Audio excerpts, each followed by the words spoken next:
Am I wrong for refusing to tell my fiance why I've been acting so weird lately? My best friend lost a parent a year and a half ago, which led him to a mental health crisis. Our friend group has been picking up the pieces ever since. He's been doing much better now that he's in therapy, but he's definitely gone through it. What has complicated matters worse is my fiance.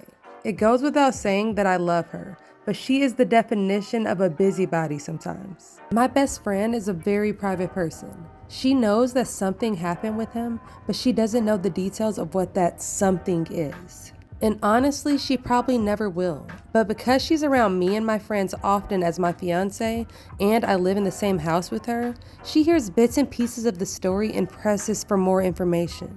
I try to circumvent this as best as I can. For example, I step out of the room for specific phone conversations. But still, it's hard to limit the discussions about it sometimes. If it's necessary that we bring it up around her, we'll refer to it as the Nolan situation without giving specifics. Nolan will also stop by my place at night when he can't sleep. This doesn't happen all that often, maybe twice a month. He'll text or call me saying that he's outside. I'll go sit with him and maybe smoke a little bit. Then he'll go home. I'll wait up until I know that he's gotten home safely. Then I just go back to sleep.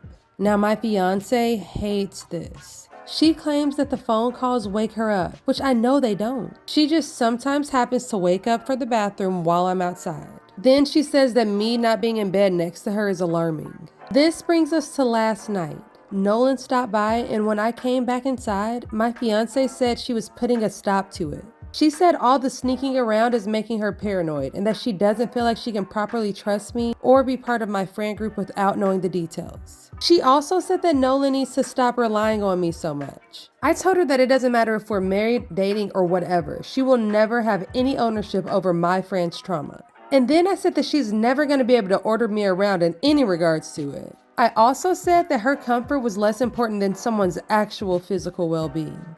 But she was obviously hurt by this and went to stay at her mom's house after work today. So was I too harsh? Oh my gosh, obviously you were too harsh. Okay, this is your fiance. So I understand you want to keep the privacy for your friend. I totally get that. But there has to be some kind of compromise because you can't just go sneaking around and completely disregard your fiance's feelings. As far as the fiance, I honestly would not be able to be in a relationship with somebody that values my opinion that little. Like, if he can't tell me a little bit about what's going on or at least make me feel comfortable about the situation, then truly it doesn't seem like he loves her that much. So I don't know. That's just my opinion. But you guys let me know in the comments what you guys think about this story. Do you think that he's been a little bit too harsh? Also, I want you guys to let me know what you think about my newest tic-tac-toe set.